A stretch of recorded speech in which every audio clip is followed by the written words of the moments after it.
안녕하세요. 차유입니다. 오늘 카메라를 켠 이유는 별건 아니고요. 유튜브 채널 이름을 바꿨다 라는 얘기를 드리려는 건데 바로 이렇게 차유공간이라는 이름으로 바꿨습니다. 그러면 이름을 왜 바꿨는지, 이름은 어떻게 바꾸게 된 건지에 대한 얘기는 책 한 권을 가지고 해보려고 하는데요. 바로 이렇게 버지니아 울프의 자기만의 방이라는 책입니다. 일단 엄청 유명한 고전이죠. 제가 갖고 있는 이 책은 민음사에서 출판된 책이고요. 꽤 두꺼워 보이지만 자기만의 방은 여기에 한 3분의 1 정도에 해당을 하고 나머지는 삼기니라는 글이 수록되어 있습니다. 오늘은 삼기니는 제외하고 자기만의 방에 대해서만 얘기를 해보도록 할게요. 일단 이 글은 여성과 픽션을 주제로 한 강연문이고요. 크게 3가지의 이야기를 하고 있습니다. 첫 번째로 버지니아 울프 전때 당대의 여성 문학가들의 글을 비평하고 있는데요.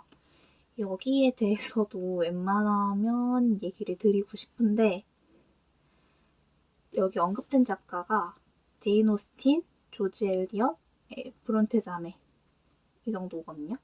근데 그분들의 글을 제가 너무 옛날에 읽었어요. 그래서 옛날에 읽어서 기억이 잘 안 나고 일단 이 파트에 대해서는 제가 문학 전문가가 아니기 때문에 넘어가도록 하고요. 두 번째로 여성과 남성의 삶을 비교 대조하거든요. 여기서 여성과 남성은 작가의 젠더에 대해서도 이야기되고 픽션에 묘사되는 캐릭터의 젠더에 대해서도 이야기를 합니다. 인상적인 구절이 몇 개 있었는데 이거를 읽어드릴게요. 여성은 지금까지 수세기 동안 남성의 모습을 실제 크기의 2배로 확대 반사하는 유쾌한 마력을 지닌 거울 노릇을 해봤습니다. 왜냐하면 남성이라면 누구든지 노래와 소네트를 지을 수 있었던 듯한 그 시대에 어떤 여성도 탁월한 문학작품을 단 한 줄 쓰지 않았다는 사실은 영원한 수수께끼이기 때문입니다. 거의 예외 없이 여성은 남성과 맺는 관계를 통해서만 제시됩니다. 중략.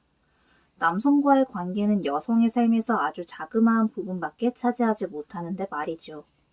내가 여기에 쓰게 될 첫 번째 문장은 바로 글을 쓰는 사람이 자신의 성을 염두에 두면 치명적이라는 것입니다.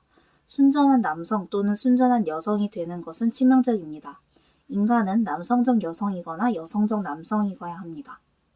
마지막 구절에 남성적 여성, 여성적 남성이라는 게 되게 약간 젠더 해체의 의미로 전 받아들여졌거든요.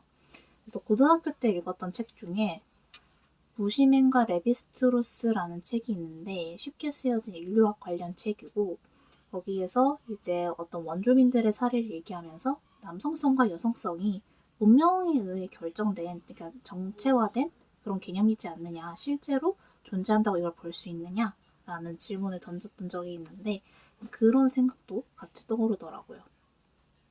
일단 이 자기만의 방에서 마지막으로 나오는 말은 이제 여성이 글을 쓰기 위해서는 고정 수입과 공간이 필요하다라는 얘기를 하죠.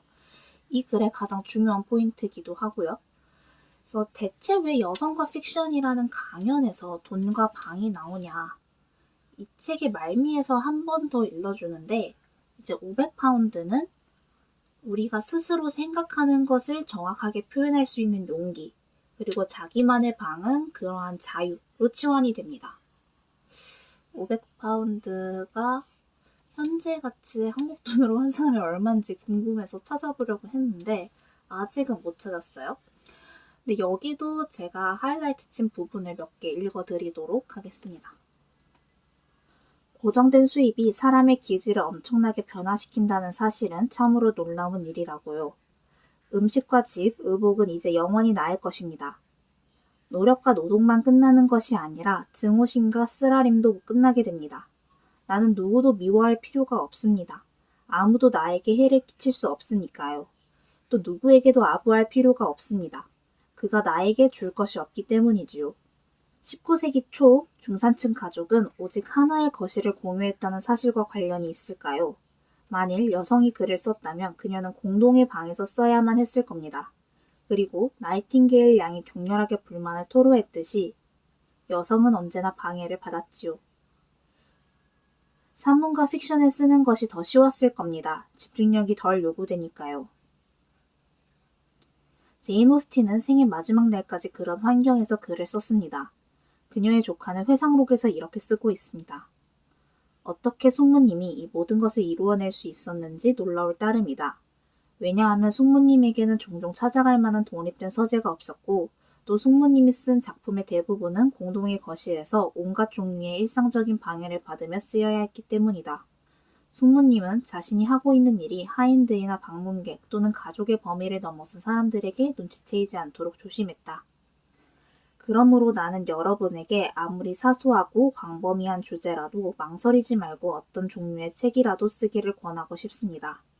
무슨 수를 써서라도 여행하고 빈둥거리며 세계의 미래와 과거를 성찰하고 책을 읽고 공상에 잠기며 길거리를 배회하고 사고의 낚싯줄을 강속에 깊이 담글 수 있기에 충분한 돈을 여러분 스스로 소유하게 되길 바랍니다. 나는 여러분을 픽션에만 한정하는 것이 결코 아니니까요. 여러분이 나를 즐겁게 해주고 싶다면 여러분은 여행과 모험에 관한 책, 연구서와 학술서, 역사와 전기, 비평과 철학, 과학에 대한 책들을 쓸 것입니다. 그렇게 함으로써 여러분은 틀림없이 픽션 기법에 도움을 주겠지요. 책이란 서로에게 영향을 미치지 않을 수 없으니까요. 픽션이 신화 철학과 뺨이 닿을 정도로 가까워지면 훨씬 나아질 것입니다. 사실 제가 책 리뷰 전문가는 아니기 때문에 책 이야기는 간단하게 마치도록 하고요. 그러면 대체 차유는 채널 이름을 바꾼다면서 왜 책 이야기를 하느냐? 이제 차유TV라는 이름으로 영상을 올린 게 제 업로드 제외하고 12개가 되는데 사실 티룸이나 티브랜드샵을 방문한 걸 제외하면 또 차 자체를 방 안에서 마시기 때문에 9개의 영상이 지금 제 방에서 촬영한 겁니다. 제가 영상을 많이 올리지는 않지만 올리는 영상 아이템이 차, 만년필, 그 다음에 공부하기 이 정도니까 유튜브가 제 실제 여기 방이랑 뗄래야 뗄 수 없는 관계가 된 거예요. 그러면서 유튜브 채널을 차 이야기에만 너무 국한시키면 한계가 있으니까 이걸 공간의 개념으로 전환을 하자라고 생각을 하게 된 거죠. 그래서 버지니아 울프는 글을 쓰는데 필요한 것으로 돈은 지금 주제가 아니니까 차치하고 방을 얘기했는데 사실 그 시대라서 글이 된 거지 글이든 그림이든 요즘은 영상이든 본인의 창작물을 구현하는 데 공간이 필요하다. 저는 이제 그렇게 받아들였거든요. 그리고 거창하게 창작물까지는 아니더라도 내 생활을 영위하는 데 있어서 자기만의 방은 틀림없이 필수적이다 라고 생각을 합니다.